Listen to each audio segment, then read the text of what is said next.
Hello everyone, how are you. आज आप लोग पढ़ेंगे AC voltage apply to an inductor. आप लोग पढ़ रहे हैं अल्टरनेटिंग करंट और इस चैप्टर में अब तक आप लोगों ने पढ़ा है इंस्टेंटेनियस वैल्यू ऑफ एसी। हम लोग के घरों में जो एसी वोल्टेज सप्लाई किया जाता है उस एसी वोल्टेज का इंस्टेंटेनियस वैल्यू जो है हम लोग इस इक्वेशन के द्वारा देते हैं। V is equal to V naught sine omega T.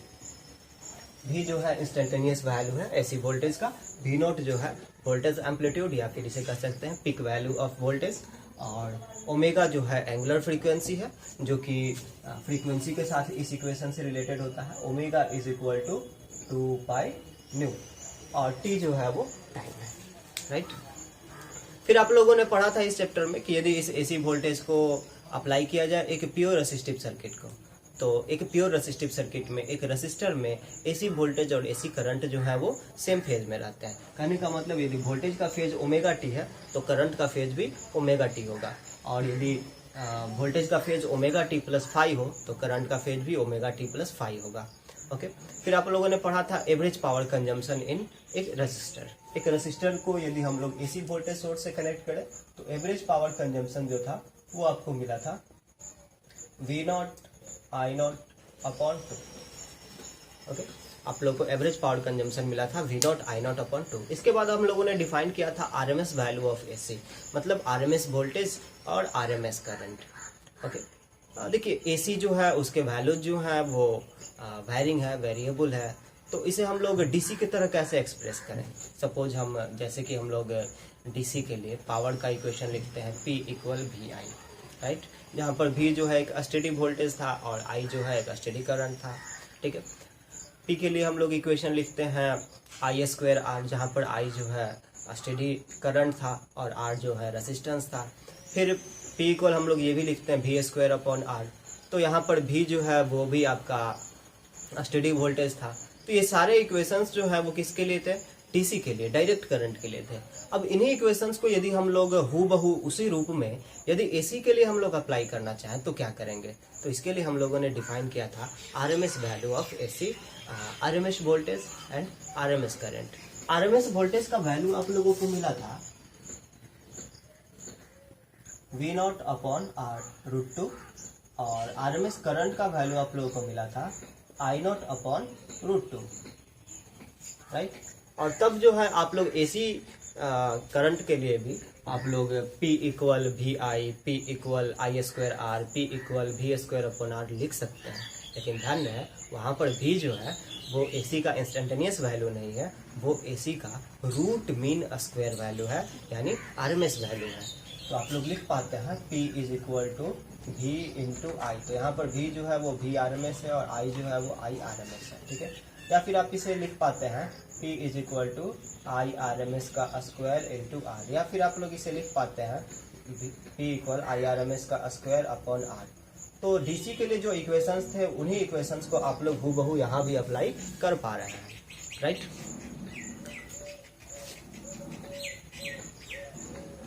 अब आज के क्लास में आप लोगों को देखना है कि यदि इसी एसी वोल्टेज को आप लोग एक इंडक्टर को अप्लाई करेंगे तो वोल्टेज और करंट के बीच फेज रिलेशनशिप क्या होगा, फिर ये इंडक्टिव सर्किट जो है कितना पावर कंज्यूम करेगा, इस बारे में हम लोग आज के क्लास में देखेंगे। तो शुरू करते हैं आज का क्लास।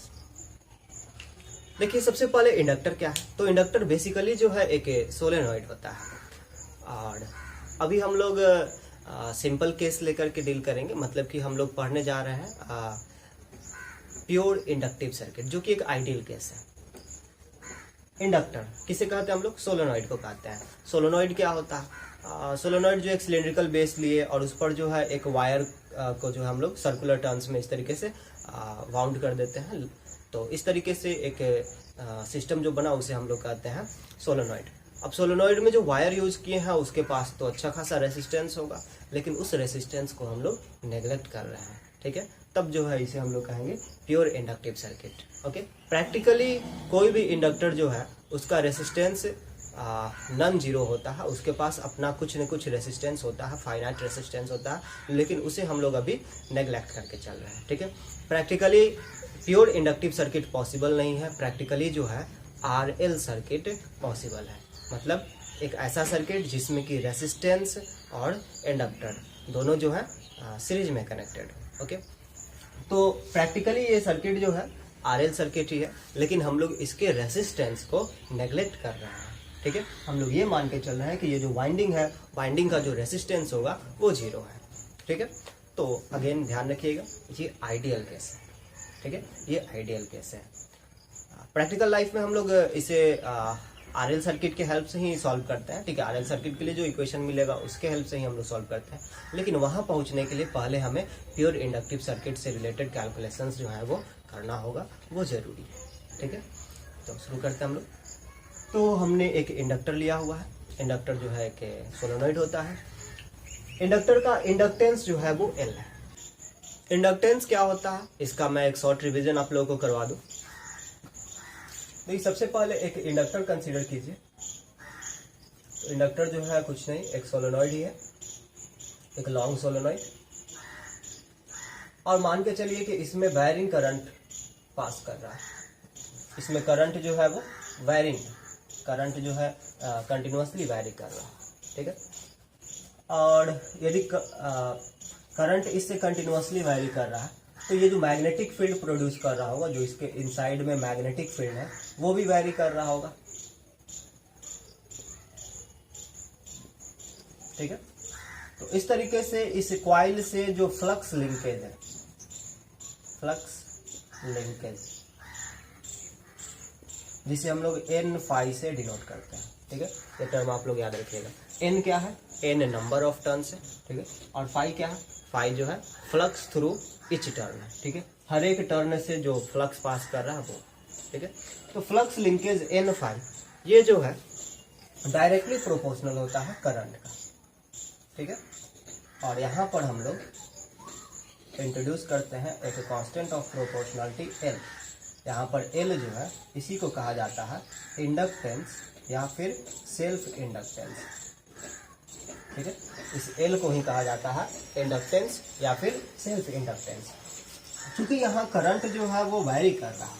ठीक है, इसलिए according to Faraday's law of EMI, यदि करंट वैरी कर रहा है तो फ्लक्स लिंकेज वैरी कर रहा होगा, और यदि फ्लक्स वैरी कर रहा है तो according to Faraday's law of EMI इस कॉइल के अक्रॉस एक ईएमएफ इंड्यूस होगा। ओके, तो induced EMF excite is equal to होगा minus N D phi D upon D T, जिसे आप लोग लिख सकते हैं minus D N phi upon D T. चूंकि एन फाई वैरी कर रहा है इसलिए ईएमएफ इंड्यूस्ड होगा। ठीक है, और एन फाई का वैल्यू क्या है? एन फाई का वैल्यू है एल आई। तो यहां से आप लोग को मिलता है डी एल आई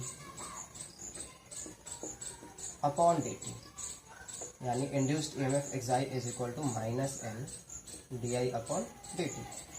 राइट, तो according to Faraday's law of EMI, जब इस इंडक्टर से वायरिंग करंट पास करता है तो इसके अक्रॉस एक ईएमएफ इंड्यूस होता है, जिसे हम लोग फैराडेज सेल्फ ईएमएफ या फिर सेल्फ इंड्यूस्ड ईएमएफ या फिर बैक ईएमएफ कहते हैं। बैक ईएमएफ क्यों कहते हैं ये भी आप लोग जानते हैं, क्योंकि ये जो है इंक्रीज इन करंट या फिर डिक्रीज इन करंट दोनों का ही विरोध करता है, इसलिए इसे जो है हम लोग बैक ईएमएफ कहते हैं। और ये माइनस साइन जो है इसी चीज को डिनोट करता है। ओके, जो कि अकॉर्डिंग टू लेंज लॉ दिया गया है। ठीक है, यदि आपको इंडक्टर के बारे में ज़्यादा डिटेल चाहिए तो उससे रिलेटेड जो वीडियो है जो कि लास्ट चैप्टर का है, उसका लिंक जो है मैं डिस्क्रिप्शन में और आपको ऊपर आई बटन में दे दिया जाएगा। ठीक है, तो एक इंडक्टर है, इसके रेसिस्टेंस को हम लोगों ने नेग्लेक्ट कर दिया है, तो इस तरीके से ये आपका प्योर इंडक्टिव सर्किट बन जाता है। और इसे जो है एक एसी वोल्टेज सोर्स से कनेक्ट किया गया है। एसी वोल्टेज सोर्स जो वोल्टेज अप्लाई कर रहा है उसका इंस्टेंटेनियस वैल्यू है V naught sine omega T. ठीक है, तो चलिए करंट सेटअप होता है इस कॉइल। ठीक है, करंट सेटअप हो रहा है। इनिशियली जो है करंट इंक्रीजिंग होगा। राइट, तो करंट इंक्रीजिंग है, उस दौरान जो है ये बैक ईएमएफ प्रोड्यूस करेगा। राइट, एसी वोल्टेज है तो वोल्टेज वायरिंग है, वोल्टेज वायरिंग है तो जो करंट है वो करंट वायरिंग होगा, और यदि करंट वायरिंग है तो इसमें प्रोड्यूस होगा बैक ईएमएफ। ठीक है, बैक ईएमएफ का वैल्यू अभी अभी आप लोगों को मैंने बताया कितना होता है, -L di/dt।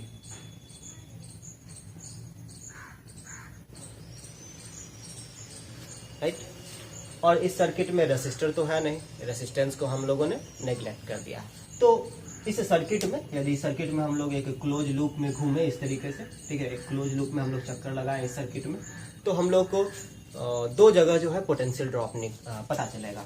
एक इस एसी वोल्टेज सोर्स के अक्रॉस, और एक पोटेंशियल ड्रॉप जो है आप लोग को मिलेगा इंडक्टर के अक्रॉस। एसी वोल्टेज सोर्स के अक्रॉस जो पोटेंशियल ड्रॉप है वो है V, और इंडक्टर के अक्रॉस जो पोटेंशियल ड्रॉप है वो है आपको -L di/dt।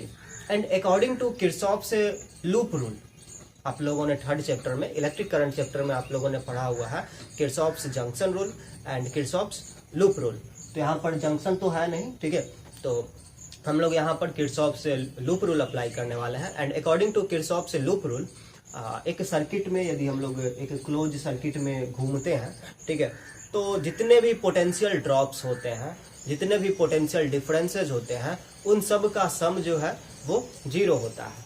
ठीक है, किसी एक पॉइंट से स्टार्ट किया, सपोज यहाँ से स्टार्ट किया और इस सर्किट में इस तरीके से एक चक्कर हम लोग लगा लिए, वापस इसी पॉइंट पे आ गए, तो पोटेंशियल डिफरेंसेस का सम जो है हम लोग को 0 मिलेगा। तो चलिए ऐसे घूमते हैं हम लोग, यहाँ से यहाँ आए तो पोटेंशियल ड्रॉप आप लोगों को मिला, पहले मैं ये लिख लूँ, अप्लाइंग किरचॉफ्स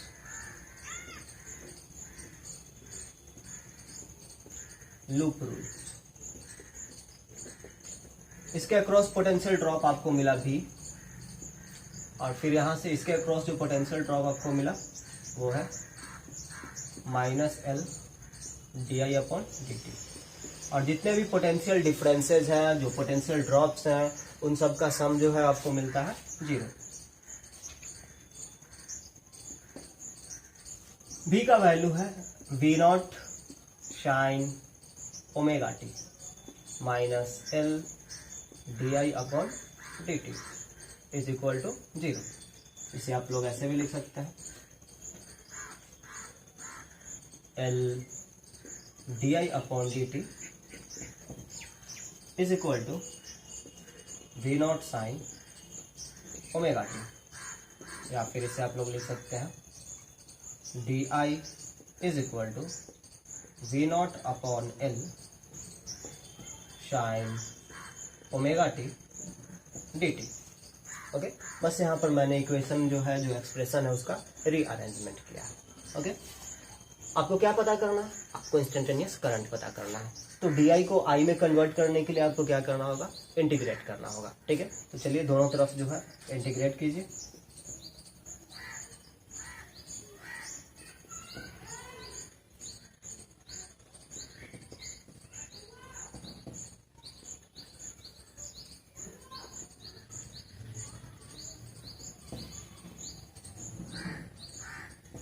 डी आई का इंटीग्रल होगा आई, V0/L कांस्टेंट है,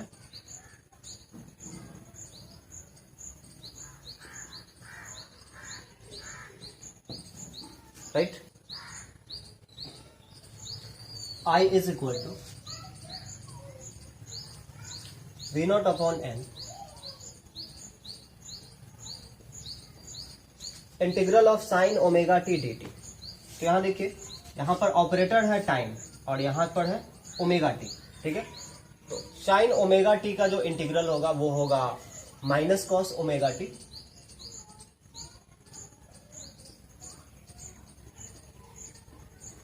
और यहाँ जो कांस्टेंट टर्म होता है टी के साथ जो कोफिशिएंट लगा हुआ है उससे हम लोग डिवाइड कर दिया करते हैं, -cos omega t upon omega.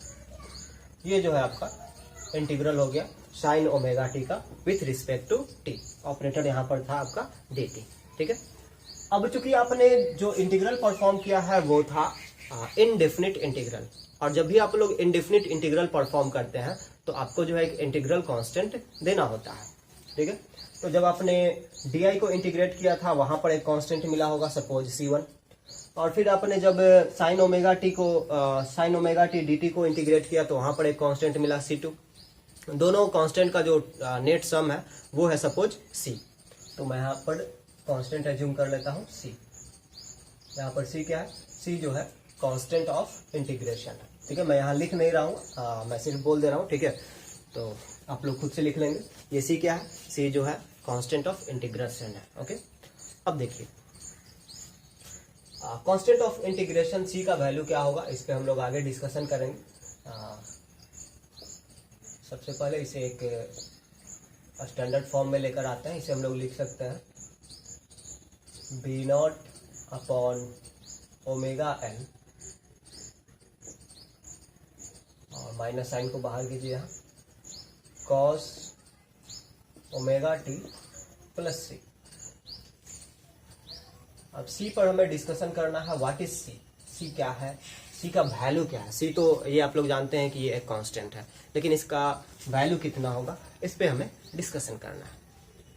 आप लोग जानते हैं कि सिर्फ डायमेंशनली इक्वल क्वांटिटीज को ही ऐड या फिर सब्ट्रैक्ट किया जा सकता है। 2 एम्पियर करंट में यदि 3 एम्पियर करंट ऐड करेंगे तो उनका सम जो है वो आपको मिलेगा 5 एम्पियर करंट। ऐसा नहीं है कि 2 एम्पियर करंट में हम लोग 3 एम्पियर करंट ऐड करेंगे तो आपको मिल जाएगा 5 वोल्ट करंट ही मिलेगा। ठीक है, अगेन करंट में आप करंट ही ऐड कर सकते हैं, करंट में वोल्टेज या करंट में रेसिस्टेंस ऐड नहीं कर सकते हैं। तो ये जो है आपका करंट है, इंस्टेंटेनियस वैल्यू ऑफ करंट।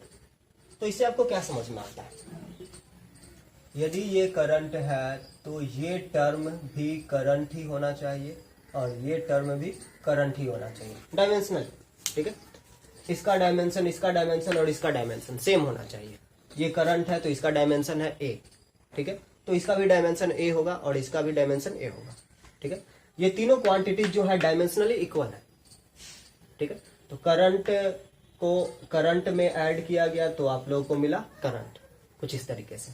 ठीक है, अब देखिए तो C जो है उसके पास किसका डायमेंशन है, करंट का डायमेंशन है, और C क्या है, कांस्टेंट है, मतलब कि टाइम इंडिपेंडेंट है। C जो है वो उसके पास डायमेंशन है करंट का, और C जो है टाइम इंडिपेंडेंट है। क्या करंट का कोई कंपोनेंट यहाँ एग्जिस्ट करता है जो कि टाइम इंडिपेंडेंट हो? यहाँ पर करंट तो वोल्टेज पर डिपेंड करता है, और वोल्टेज जो है वो टाइम इंडिपेंडेंट नहीं है। वोल्टेज जो है साइनसॉइडली वैरी कर रहा है, तो करंट भी साइनसॉइडली वैरी करेगा। करंट का कोई कंपोनेंट नहीं है जो कि कांस्टेंट हो या टाइम इंडिपेंडेंट हो, राइट। तो इसका मतलब ये जो कांस्टेंट टर्म मिला आपको, ये टर्म जो है आपको 0 मिलना चाहिए। ठीक है, तो सी का वैल्यू जो है आपको 0 मिला। तो इस तरीके से आप लोग लिख सकते हैं I is equal to minus V naught upon omega L cos omega t. Instantaneous value of current आप लोगों को मिल गया, लेकिन आपको वोल्टेज और करंट के बीच फेज रिलेशनशिप पर बात करनी है। वोल्टेज साइन का फंक्शन है, V is equal to V naught sine omega t. तो हम लोग करंट को भी साइन का फंक्शन बनाते हैं जिससे कि दोनों के फेज रिलेशनशिप पर डिस्कशन किया जा सके।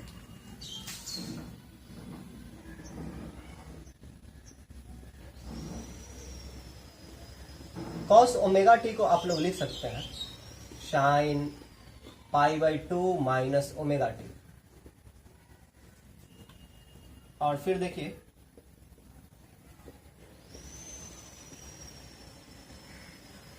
आप लोग जानते हैं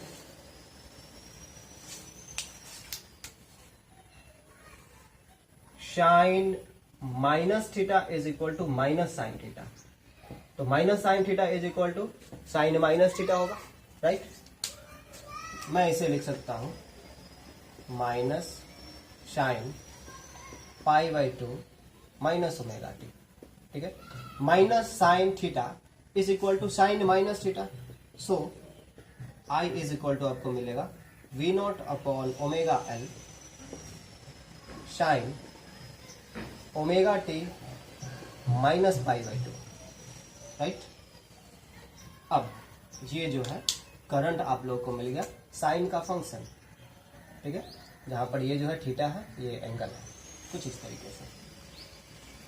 अब देखिए साइन थीटा का मैक्सिमम और मिनिमम वैल्यूज क्या है। साइन थीटा का मैक्सिमम वैल्यू है +1 और साइन थीटा का मिनिमम वैल्यू है -1।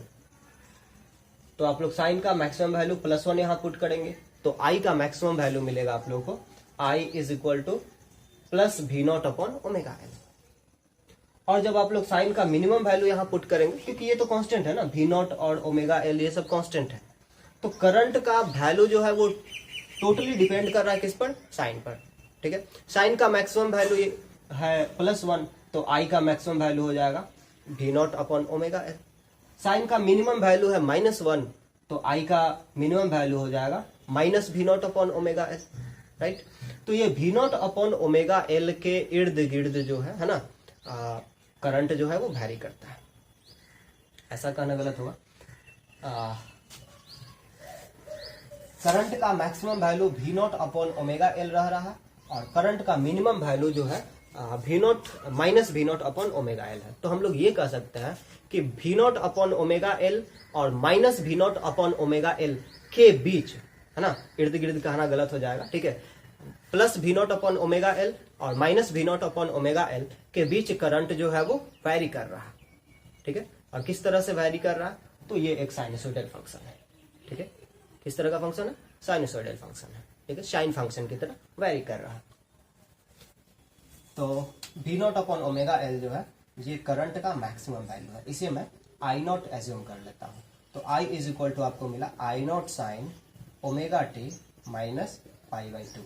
आपने आई नॉट किसके लिए सब्स्टिट्यूट किया है, आई नॉट आपने सब्स्टिट्यूट किया है V naught upon omega L के लिए, जहां पर आई नॉट जो है वो पीक करंट है। ठीक है, आई नॉट जो है वो आपका पीक करंट है। अब देखिए, तो अब आप लोग वोल्टेज और फेज के बीच, वोल्टेज और करंट के बीच फेज रिलेशनशिप देख सकते हैं। वोल्टेज का फेज है ओमेगा टी और करंट का फेज है ओमेगा टी माइनस π/2, यानी दोनों में फेज डिफरेंस है ना। करंट जो है वो वोल्टेज से पीछे चल रहा है, कितना पीछे चल रहा है, π/2 रेडियन पीछे चल रहा है। ठीक है, तो ये था आपका वोल्टेज और करंट के बीच फेज रिलेशनशिप यदि हम लोग एसी वोल्टेज अप्लाई करें एक इंडक्टर को। अब हम लोग फेजर डायग्राम बनाते हैं और इस टर्म को क्लियर करते हैं, और फिर वोल्टेज और ओमेगा टी और करंट और ओमेगा टी के बीच जो ग्राफ है वो भी ड्रॉ करते हैं। Okay,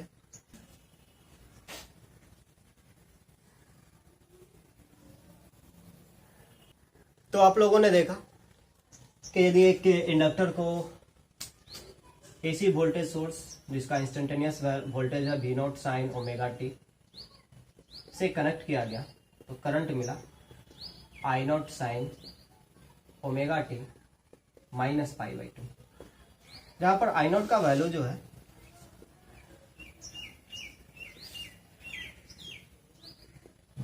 we naught upon omega L पाया जाता है।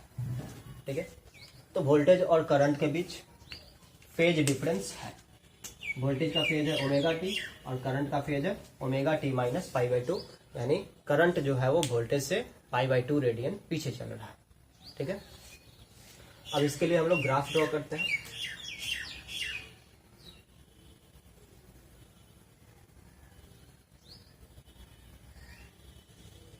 तो इस एक्सिस पर हम लोग ओमेगा टी ले लेते हैं। ठीक है, यहाँ पर एंगल हम लोग ले लेते हैं,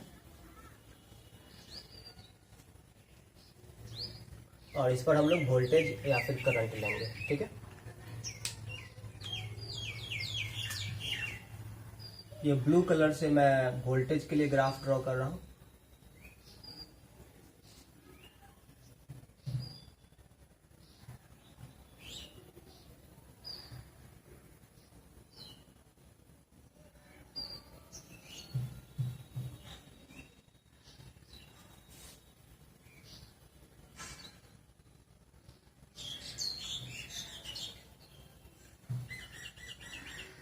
तो वोल्टेज जो है वो एक साइनसॉइडली वैरिंग क्वांटिटी है, V is equal to V naught sine omega t. ये आपका वैल्यू जो है प्लस वी नॉट, और ये आपका value minus V naught. Extremum value है, यानी कि मैक्सिमम और मिनिमम वैल्यूज है। यहाँ पर एंगल जो है वो 0 रहता है। ठीक है, 0 डिग्री। यहाँ पर एंगल π/2 रेडियन रहता है या 90 डिग्री रहता है। यहाँ पर एंगल π/2 रेडियन या फिर 90 डिग्री रहता है।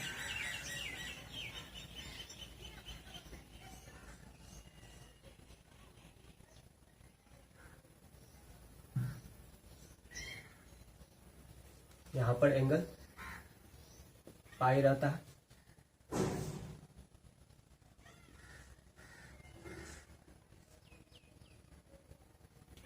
यहाँ पर एंगल 3π/2 रहता है, और यहाँ पर एंगल 2π रहता है।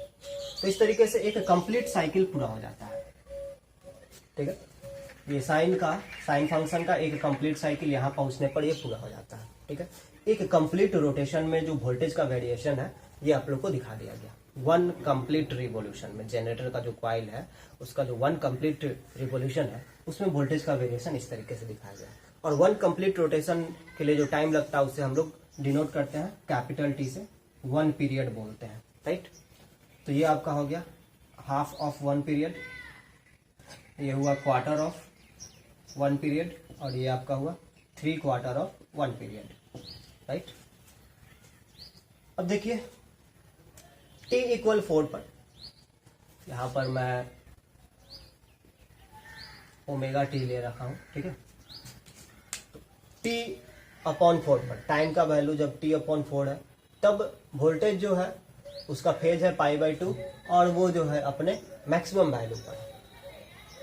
और करंट तो देखिए, तो जब ओमेगा टी का वैल्यू π/2 होगा तब I का फेज क्या होगा, जरा सोचिए। जब वोल्टेज का फेज है ओमेगा टी यानी कि π/2, ठीक है, तब करंट का फेज क्या होगा। तो करंट के लिए यहाँ पर ओमेगा टी का वैल्यू आप लोग π/2 पुट करेंगे, π/2 माइनस π/2 0, तो करंट का फेज हो जाएगा 0, है ना। वोल्टेज का फेज जब π/2 हो, राइट, यानी ओमेगा टी का वैल्यू जब π/2 हो तब करंट का phase omega T minus π/2, π/2 minus π/2 यानी कि करंट का फेज हो जाएगा 0। ठीक है, करंट का फेज 0 हो जाएगा तो करंट का वैल्यू क्या होगा, I = I0 sin 0, तो आपको 0 मिलेगा। ठीक है, तो इस समय करंट जो है अभी 0 होगा, इसका वैल्यू स्टार्ट हुआ है। ठीक है, करंट जो है इस समय स्टार्ट हुआ है। इसके बाद जब वोल्टेज का फेज हो पाई यानी कि ओमेगा टी का वैल्यू हो पाई, तब करंट का फेज क्या होगा, करंट का फेज होगा पाई माइनस π/2, पाई माइनस π/2 यानी π/2, राइट। और करंट का इंस्टेंटेनियस वैल्यू क्या हो जाएगा, I = I0 sin π/2 यानी कि I0, यानी कि करंट आपको मिला मैक्सिमम। तो यहां पर आपको करंट मिला मैक्सिमम।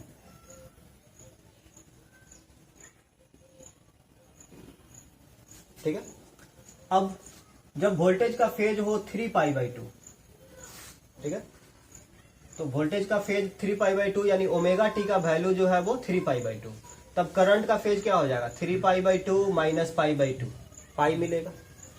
तो करंट का इंस्टेंटेनियस वैल्यू क्या हो जाएगा, I = I0 sin π, sine pi का वैल्यू 0। तो इस तरीके से आप लोग को करंट, इंस्टेंटेनियस करंट जो है वो मिला आपको 0। तो अगेन यहां पर आपको करंट जो है वो 0 मिला। ठीक है, अब इसके बाद जब वोल्टेज का फेज हो 2π यानी कि ओमेगा टी का वैल्यू हो 2π, तब करंट का फेज क्या हो जाएगा, 2π माइनस π/2, ओमेगा टी का वैल्यू यहाँ 2π पुट कीजिए, 2π माइनस π/2 आपको मिलेगा 3π/2। तो करंट का वैल्यू क्या हो जाएगा, I = I0 sin 3π/2, साइन 3π/2 का वैल्यू होता है -1, तो इस तरीके से करंट का वैल्यू हो जाएगा -I0। ठीक है, तो करंट का वैल्यू आप लोगों को मिला -I0।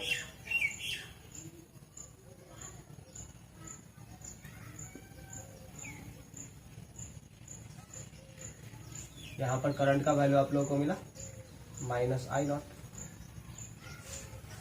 ठीक है, फिर जब वोल्टेज का फेज हो 0, वोल्टेज का फेज हो 0 यानी कि ओमेगा टी का वैल्यू जो है वो हो 0, तब करंट का फेज क्या हो जाएगा, ओमेगा टी माइनस π/2 यानी 0 माइनस π/2, करंट का फेज हो जाएगा -π/2। करंट का फेज यदि -π/2 है तो करंट, इंस्टेंटेनियस करंट का वैल्यू क्या होगा, I = I0 sin -π/2, sign minus π/2 यानी माइनस साइन π/2, जिसका वैल्यू होगा -1। ठीक है, तो इस तरीके से करंट आप लोगों को मिल जाएगा -I0 आई नॉट इंटू -1 यानी कि माइनस आई नॉट। तो यहां पर करंट आप लोग को मिल गया माइनस आई नॉट। तो इस तरीके से वोल्टेज और करंट जो है वेरी कर रहे हैं एक इंडक्टर में। जब वोल्टेज 0 होता है तब करंट का वैल्यू होता है माइनस आई नॉट। जब वोल्टेज इंक्रीज करके अपने मैक्सिमम वैल्यू पर यानी V0 पर पहुंच जाता है तब करंट जो है इंक्रीज करके 0 पर पहुंचता है। फिर जब वोल्टेज अपने मैक्सिमम से डिक्रीज करके 0 पर आता है तब करंट 0 से इंक्रीज करके मैक्सिमम पर जाता है। फिर जब वोल्टेज 0 से डिक्रीज करके मिनिमम पर जाता है तब करंट अपने मैक्सिमम से डिक्रीज करके 0 पर आता है। फिर जब वोल्टेज अपने मिनिमम से इंक्रीज करके 0 पर आता है तब वोल्टेज जो है अपने 0 से डिक्रीज करके मिनिमम पर जाता है। तो इस तरीके से आप देख रहे हैं कि करंट जो है वो वोल्टेज के पीछे पीछे चल रहा है। कितना पीछे चल रहा है? π/2 रेडियन पीछे चल रहा है, या फिर आप कह सकते हैं क्वार्टर साइकिल पीछे चल रहा है। देखिए तो यहां से यहां तक 1 साइकिल रिप्रेजेंट करता है, 1 रिवोल्यूशन रिप्रेजेंट करता है। और करंट कितना पीछे चल रहा है? T/4 यानी कि 1 टाइम पीरियड का 1/4 यानी क्वार्टर, यानी कि क्वार्टर साइकिल जो है ये पीछे चल रहा है। ठीक है, इसी चीज को यदि आप लोग फेजर्स के हेल्प से रिप्रेजेंट करना चाहें तो फेजर डायग्राम आप लोग कैसे बनाएंगे?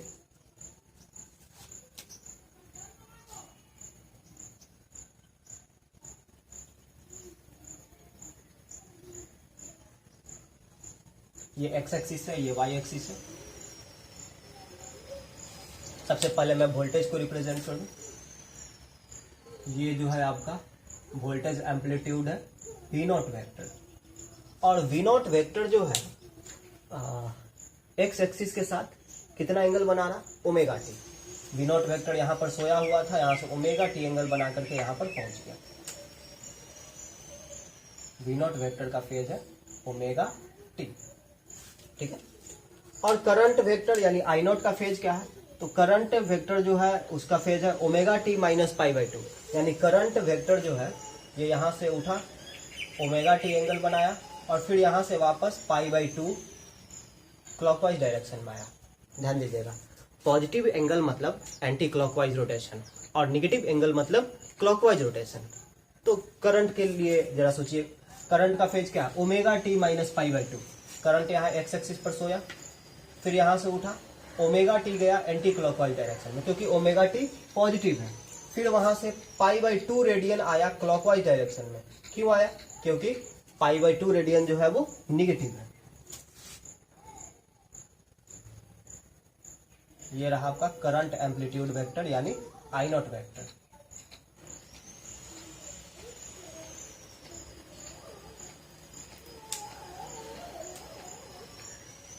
तो इस तरीके से करंट का फेज हो जाएगा आपका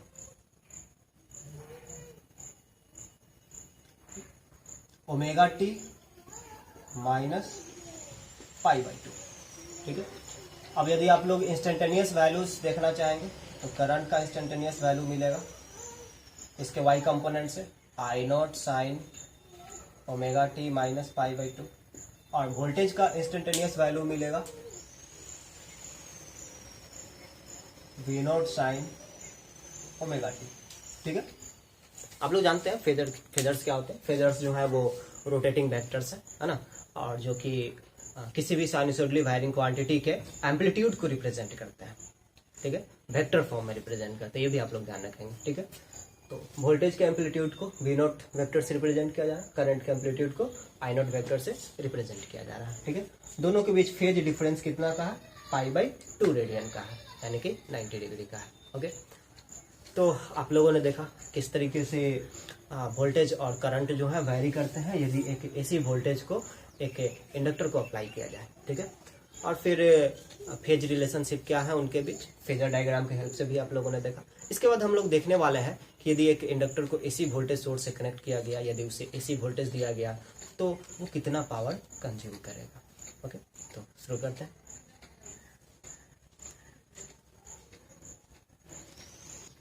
एवरेज पावर कंजम्पशन। इंडक्टर को वोल्टेज दिया गया V0 साइन ओमेगा टी, ये इंस्टेंटेनियस वोल्टेज है। तो इसमें करंट है I0 sine omega T minus pi by 2, right. तो इंस्टेंटेनियस पावर क्या होगा? Instantaneous power consumption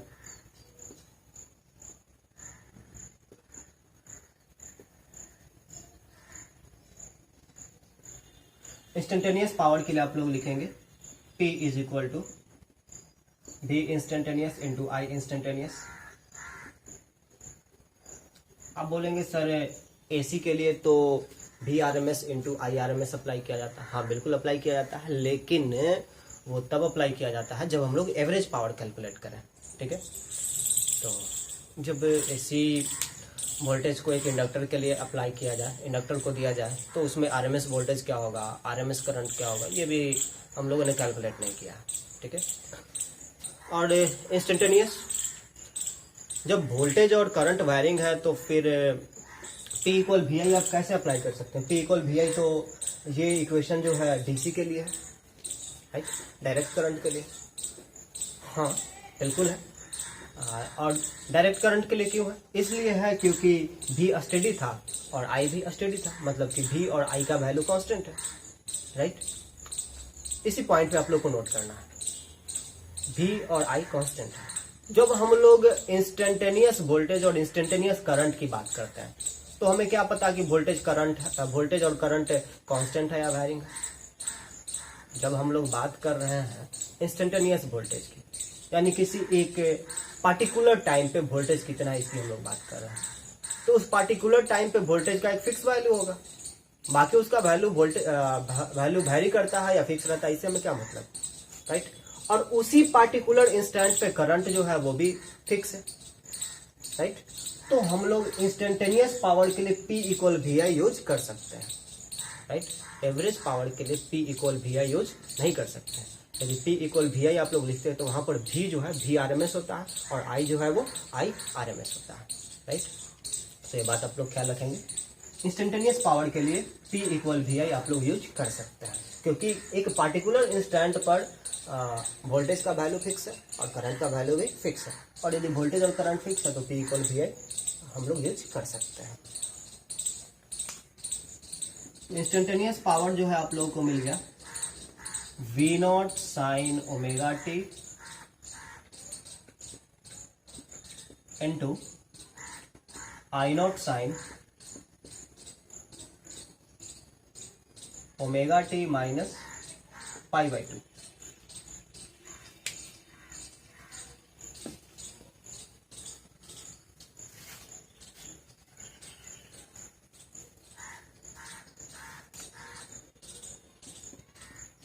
T is equal to V0 I0 sine omega T, और इसे आप लोग लिख सकते हैं माइनस साइन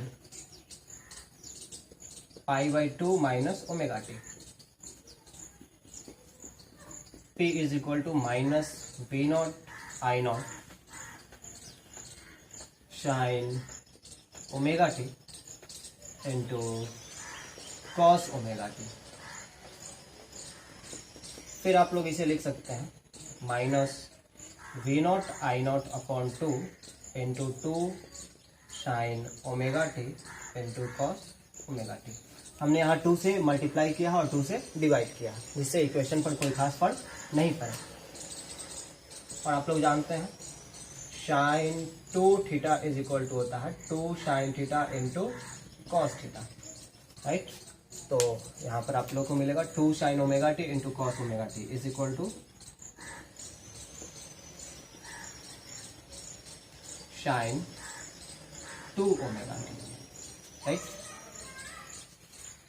अब आप लोग को एवरेज पावर कंजम्पशन पता करना है। Average power consumption, average power consumption के लिए आप लोग लिखेंगे total heat produced in one complete cycle upon one time period, right. तो वन टाइम पीरियड हो गया 1/T से डिवाइड करना, और total heat produced in one complete cycle हो गया P dt, integral of P dt from 0 to T, right. Power में आप लोग टाइम से मल्टीप्लाई करेंगे तो आपको मिलेगा हीट, पी डी टी जो है आपको इंस्टेंटेनियस हीट प्रोड्यूस्ड देगा, और इसे आप लोग 0 से 1 टाइम इंटरवल टी तक यदि आप लोग इंटीग्रेट कर देंगे तो आपको total heat produced in 1 complete cycle पता चल जाएगा, राइट। और फिर उसमें आपने टोटल टाइम से डिवाइड कर दिया, ठीक है, जिससे कि आपको एवरेज पावर मिल जाए।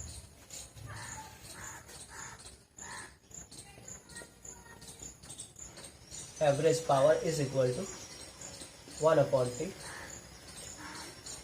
P का वैल्यू है -V0 I0/2 into sine 2 omega t, right. तो इसमें से V0 I0 और 2 ये कांस्टेंट है,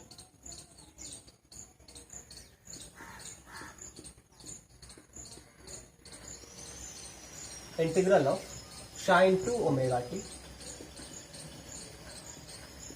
तो ये हमने पुट किया पावर के लिए, और into d T, right, from 0 to T, ठीक है। अब इसे आप लोग इंटीग्रेट करेंगे तो आपको वैल्यू मिल जाएगा 0। साइन 2 ओमेगा टी को आप लोग 0 से टी तक आप लोग इंटीग्रेट करेंगे तो आपको वैल्यू मिलेगा 0, ठीक है। इसका मतलब एवरेज पावर कंजम्पशन जो है वो 0 है। इसे एक अल्टरनेट मेथड से भी मैं आप लोग को समझा देता हूँ, ठीक है। ये इंटीग्रेशन आप लोग खुद परफॉर्म करेंगे, ठीक है। लास्ट वीडियो में मैंने रेसिस्टेंस वाले में इस तरह का इंटीग्रेशन परफॉर्म किया हुआ है, तो उसके हेल्प से आप लोग इंटीग्रेशन परफॉर्म करेंगे। और इसके लिए मैं दूसरा मेथड भी बता देता हूँ, ठीक है। P average is equal to, ये जो वैल्यू मिला है इसका एवरेज वैल्यू, यानी average of -V0 I0/2 into sine 2 omega T, ठीक है। Average power is equal to average of instantaneous power का जो एक्सप्रेशन है उसका एवरेज निकाल लीजिए। इंस्टेंटेनियस पावर का ये एक्सप्रेशन, इसका एवरेज निकाल लीजिए। एवरेज निकालने के लिए क्या करते हैं, जितने भी इंस्टेंटेनियस वैल्यूज हैं उन सबको आप लोग ऐड करते हैं और नंबर ऑफ वैल्यूज से डिवाइड कर देते हैं। नहीं, sum of terms upon number of terms, ऐसा आप लोगों ने पढ़ा है, राइट। और उस दौरान इन सारे इंस्टेंटेनियस वैल्यूज में जो कांस्टेंट है उस कांस्टेंट को कॉमन भी तो किया जा सकता है। जब आप लोग सम ऑफ टर्म्स कैलकुलेट कर रहे हैं उस समय आप इंस्टेंटेनियस वैल्यूज को ऐड कर रहे हैं, यानी कि इन सब का इंटीग्रेशन कर रहे हैं। तो इंटीग्रेशन के दौरान आप जो कांस्टेंट टर्म है उसे कॉमन तो कर सकते हैं, राइट। और कॉमन कर लेंगे तो फिर आप एवरेज किसका निकाल रहे हैं, आप एवरेज सिर्फ वेरिएबल क्वांटिटी का निकाल रहे हैं, यानी साइन 2 ओमेगा टी का आप एवरेज निकाल रहे हैं, ठीक है। तो ये जो V0 I0/2 है इसका एवरेज निकालने की कोई जरूरत नहीं है, क्योंकि वो कांस्टेंट है, कांस्टेंट का कुछ एवरेज होगा ही नहीं, कांस्टेंट का एवरेज वही वैल्यू होता है। तो ये -V0 I0/2 मिला into average of sine 2 omega t, right, sine 2 omega t यानी साइन थीटा। साइन थीटा का एवरेज वैल्यू क्या होता है, साइन थीटा का एवरेज वैल्यू क्या होता है जरा देखिए। तो साइन फंक्शन का मैं ग्राफ ड्रॉ करता हूं, 1 कंप्लीट साइकिल का मैंने ग्राफ ड्रॉ कर दिया, ठीक है। अब ये जो वैल्यू है इसका कोरस्पॉन्डिंग नेगेटिव वैल्यू है, ये जो वैल्यू है इसका कोरस्पॉन्डिंग नेगेटिव वैल्यू है, ये जो वैल्यू है इसका भी कोरस्पॉन्डिंग नेगेटिव वैल्यू है। तो इस ग्राफ में हर एक वैल्यू का अपना एक कोरस्पॉन्डिंग नेगेटिव वैल्यू है, ठीक है। तो इसलिए साइन थीटा का जो वैल्यू है ओवर 1 कंप्लीट साइकिल आपको क्या मिलेगा, 0 मिलेगा। इसलिए साइन थीटा का एवरेज वैल्यू जो है वो 0 होता है। आप लोग याद रखेंगे कि साइन फंक्शन का एवरेज वैल्यू कॉस फंक्शन का एवरेज वैल्यू 0 होता है, राइट। तो इस तरीके से साइन 2 ओमेगा टी का जो एवरेज है वो आपको मिलेगा 0। तो P एवरेज इक्वल टू मिला this quantity means -V0 I0/2 into average value of sine 2 omega t. Sine 2 omega t का एवरेज वैल्यू है 0, तो इसलिए यहाँ पर एवरेज पावर कंजम्पशन आप लोगों को मिला 0।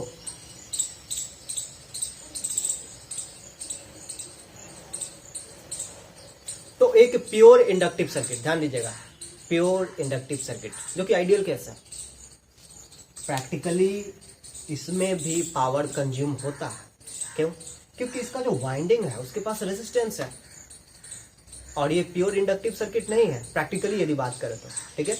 ये RL सर्किट है, मतलब रेजिस्टेंस भी है और फिर इंडक्टेंस भी है, इसलिए जो है इसमें पावर कंज्यूम होगा। लेकिन यदि हम लोग बात करें प्योर इंडक्टिव सर्किट की, तो प्योर इंडक्टिव सर्किट जिसमें कि रेसिस्टेंस जीरो हो, नेग्लिजिबल हो, उसमें एवरेज पावर कंजम्पशन जो है वो जीरो होगा।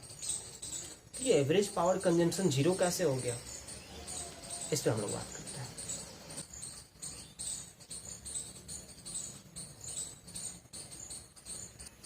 हाँ, तो अभी आप लोगों ने देखा कि जब एक इंडक्टर को एसी वोल्टेज अप्लाई किया गया तो instantaneous power consumption V naught I naught upon 2 into sine 2 omega T, और average power consumption zero, right. कैसे एवरेज पावर कंजम्पशन जीरो कैसे हुआ, देखिए।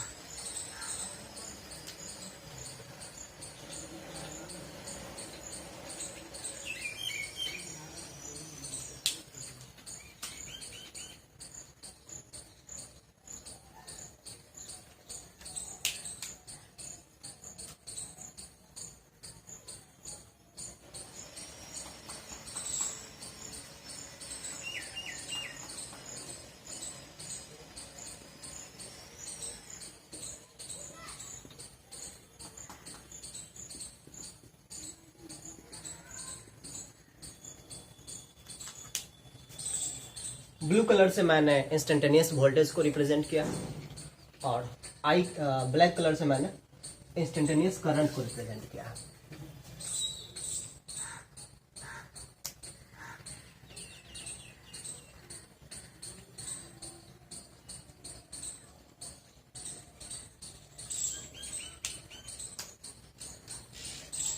अब फर्स्ट क्वार्टर साइकिल में आप लोग बात कीजिए, यानी 0 to T/4 के बीच। तो फर्स्ट क्वार्टर साइकिल में किसी भी टाइम पे, इस पे सपोज हम टाइम को दिखाते हैं, तो किसी भी इंस्टेंट पे आप वोल्टेज और करंट चेक कीजिए। किसी भी टाइम, किसी भी इंस्टेंट, किसी भी पार्टिकुलर मोमेंट पे आप वोल्टेज और करंट चेक कीजिए। सपोज इस पार्टिकुलर इंस्टेंट पे हम लोग बात करते हैं, तो इस समय वोल्टेज पॉजिटिव है और करंट नेगेटिव है, ठीक है। तो इस समय वोल्टेज और करंट का जो प्रोडक्ट है वो नेगेटिव मिलेगा, यानी कि पावर जो है, इंस्टेंटेनियस पावर, इस टाइम पर जो पावर कंज्यूम हो रहा है वो नेगेटिव, राइट। इसी तरीके से 0 से T/4 टाइम के बीच यदि आप लोग देखेंगे तो हर एक पॉइंट पे, हर एक इंस्टेंट पर पावर कंजम्पशन नेगेटिव है, राइट। अगेन अब आप लोग T/4 से T/2 के बीच देखिए, T/4 से T/2 के बीच देखिए। T/4 से T/2 के बीच यदि आप लोग देखते हैं तो वोल्टेज भी पॉजिटिव है ना, किसी भी इंस्टेंट पर, किसी भी इंस्टेंट पे, इस टाइम पे, इस टाइम पे, इस टाइम पे, किसी भी मोमेंट आप देखिए, वोल्टेज जो है यहां से यहां के बीच है, यानी पॉजिटिव, और करंट जो है यहां से यहां के बीच है, यानी करंट भी पॉजिटिव। तो वोल्टेज और करंट का प्रोडक्ट किसी भी मोमेंट पॉजिटिव रह रहा है, यानी इंस्टेंटेनियस पावर कंजम्पशन जो है वो पॉजिटिव रह रहा है, राइट। फिर T/2 से 3T/4 के बीच देखिए, तो यहां पर करंट पॉजिटिव रह रहा है और वोल्टेज निगेटिव रह रहा है, तो इंस्टेंटेनियस पावर कंजम्पशन जो है वो निगेटिव रहेगा। और फिर 3T/4 से T के बीच देखिए, करंट भी निगेटिव है, वोल्टेज भी निगेटिव है, तो प्रोडक्ट पॉजिटिव, यानी कि इंस्टेंटेनियस पावर कंजम्पशन पॉजिटिव रह रहा है। तो इस तरीके से फर्स्ट क्वार्टर पीरियड में जो है आपका पावर निगेटिव रहता है, सेकेंड क्वार्टर पीरियड में पावर पॉजिटिव रहता है, थर्ड क्वार्टर पीरियड में जो है पावर नेगेटिव रहता है, और फोर्थ क्वार्टर पीरियड में पावर पॉजिटिव रहता है। ग्राफ में इस तरीके से ड्रॉ कर सकता हूँ, यहाँ पर पावर नेगेटिव रहा, फिर इसमें पावर पॉजिटिव रहा, फिर इसमें पावर नेगेटिव रहा, और इसमें पावर पॉजिटिव रहा, राइट। और फिर सबका जो है यहाँ जो नेगेटिव वैल्यूज है उनका कोरेस्पॉन्डिंग पॉजिटिव वैल्यू इसमें है, इसमें जो नेगेटिव वैल्यू है उसका कोरेस्पॉन्डिंग पॉजिटिव वैल्यू इसमें है, तो इसलिए एवरेज पावर कंजम्पशन जीरो आ रहा है। अब इसे आप लोग लास्ट चैप्टर में जो आप लोग इंडक्टर का कुछ कैरेक्टरिस्टिक पढ़े थे, वो इंडक्टर उसे क्यों कहा जाता है, वो एनर्जी स्टोर करता है मैग्नेटिक एनर्जी के फॉर्म में, है ना, उसके हेल्प से भी जो है इस फैक्ट को हम लोग समझते हैं। देखिए, फर्स्ट क्वार्टर पीरियड में जब वोल्टेज इंक्रीज कर रहा है तो ये करंट सेटअप करने की कोशिश किया जा रहा है, ठीक है। यहाँ पर सोर्स जो है इसमें करंट सेटअप करने की कोशिश कर रहा है, और इस केस में इलेक्ट्रिकल एनर्जी जो है कंज्यूम हो रहा है, और इलेक्ट्रिकल एनर्जी इसमें कंज्यूम हो रहा है, यानी कि ये इंडक्टर जो है इलेक्ट्रिकल एनर्जी गेन कर रहा है, कंज्यूम कर रहा है, ठीक है। फिर सेकंड क्वार्टर पीरियड में जब वोल्टेज डिक्रीज कर रहा है, ठीक है, मैं फिर से जरा रिपीट करूं, ठीक है। फर्स्ट क्वार्टर पीरियड में जब वोल्टेज का वैल्यू 0 से मैक्सिमम तक जाता है, तब सोर्स जो है इस इंडक्टर में करंट सेटअप करने की कोशिश कर रहा है। तो सोर्स जो है इलेक्ट्रिकल एनर्जी देता है, इलेक्ट्रिकल एनर्जी ये इंडक्टर जो है कंज्यूम कर रहा है, राइट। अब सेकंड क्वार्टर पीरियड में हम लोग बात करते हैं। सेकंड क्वार्टर पीरियड में वोल्टेज जो है डिक्रीज कर रहा है, ठीक है। मैं एक फ्रेश फिगर फिर से यहाँ बना लेता हूँ, थोड़ा बेटर समझ में आएगा।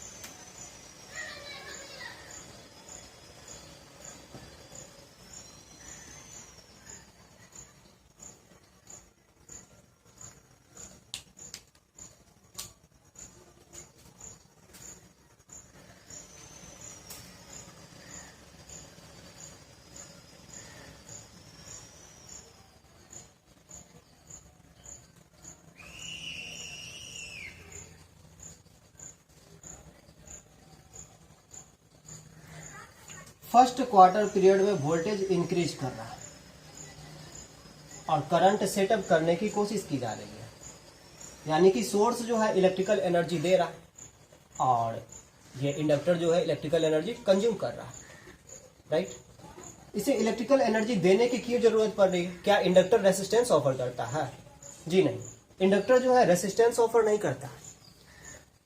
इंडक्टर रेसिस्टेंस ऑफर नहीं करता है, ये बैक ईएमएफ प्रोड्यूस करता है, जिस कारण से जो है सोर्स को वर्क करना पड़ता है बैक ईएमएफ के अगेंस्ट, राइट। तो इंडक्टर जो है वो रेसिस्टेंस ऑफर नहीं करता है, राइट, ध्यान रखेंगे आप लोग। तो करंट सेटअप करने के लिए जो है सोर्स को वर्क करना पड़ रहा है, उसे एनर्जी लेना पड़ रहा है, जो एनर्जी दिया उस एनर्जी को इंडक्टर ने कंज्यूम किया। अब सेकेंड क्वार्टर में वोल्टेज डिक्रीज कर रहा है, सेकेंड क्वार्टर में वोल्टेज डिक्रीज कर रहा है, लेकिन इंडक्टर का आप लोग जानते हैं खासियत क्या है, ये जो है increase of current and decrease of current दोनों का ही विरोध करता है, ठीक है। तो ये वोल्टेज डिक्रीज कर रहा है तो करंट को डिक्रीज होने से ये रोकेगा, ठीक है, करंट को डिक्रीज होने नहीं देगा। इसके लिए जो इलेक्ट्रिकल एनर्जी इस इंडक्टर को दिया गया था उसे ये इंडक्टर स्टोर कर चुका था, किस फॉर्म में? मैग्नेटिक एनर्जी के फॉर्म में, ठीक है। उस एनर्जी को ये मैग्नेटिक एनर्जी के फॉर्म में ये स्टोर कर चुका था। अब उसी मैग्नेटिक एनर्जी को ये इंडक्टर अब वापस लॉस करता है, ठीक है। मैग्नेटिक एनर्जी ये दे रहा है, ठीक है, अब ये कंज्यूम नहीं कर रहा है, ठीक है। तो सोर्स को वापस वो मैग्नेटिक एनर्जी लौटाया जा रहा है, यानी सोर्स को जो है पावर जो है वो लौटाया जा रहा है। तो सोर्स जब इलेक्ट्रिकल एनर्जी दे रहा है तो पावर आपको नेगेटिव मिला, और सोर्स को जब वापस इलेक्ट्रिकल एनर्जी मिल रहा है तो पावर नेगेटिव मिला, ठीक है। इससे आप कंफ्यूज नहीं होंगे प्लस और माइनस साइन से, ठीक है। बुक में जो है उल्टा दिया गया है, ठीक है, या फिर यूं कहिए कि मैं उल्टा पढ़ा रहा हूँ, ठीक है। तो इससे कंफ्यूज होने की जरूरत नहीं, किसी को भी आप पॉजिटिव मान लीजिए, किसी को भी नेगेटिव मान लीजिए। सोर्स जो पावर दे रहा है उसे मैंने नेगेटिव पावर माना है, ठीक है, और जब सोर्स को दिया जा रहा है तो उसे मैंने पॉजिटिव पावर माना है, ठीक है।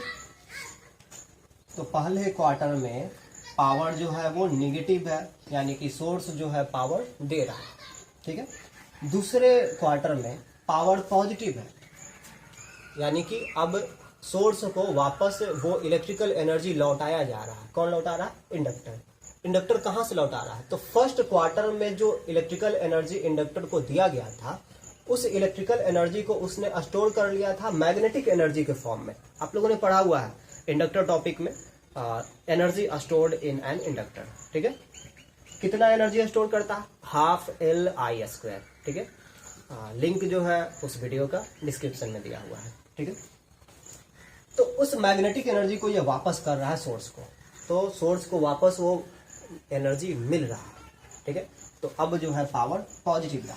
फिर उसके बाद थर्ड क्वार्टर साइकिल की हम लोग बात करते हैं। ये तो आपका सेकंड क्वार्टर साइकिल की बात होगी।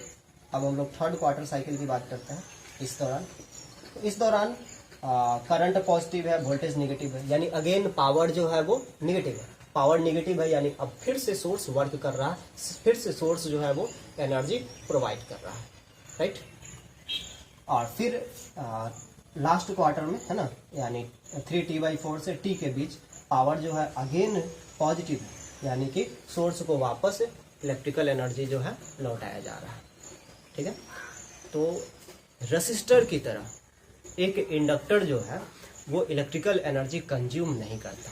हाँ, ये सही बात है कि बिना इलेक्ट्रिकल एनर्जी के करंट नहीं मिलेगा इंडक्टर में, ठीक है, क्योंकि देखिए शुरुआत में सेटअप करने के लिए तो एनर्जी देना पड़ेगा। हाँ, ये अलग बात है कि उस एनर्जी को वापस ये इंडक्टर लौटा देता है, ठीक है।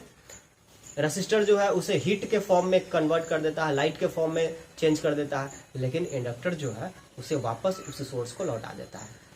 सोर्स जितना इलेक्ट्रिकल एनर्जी इंडक्टर को देता है उतना इलेक्ट्रिकल एनर्जी इंडक्टर जो है वापस सोर्स को लौटा दिया करता है।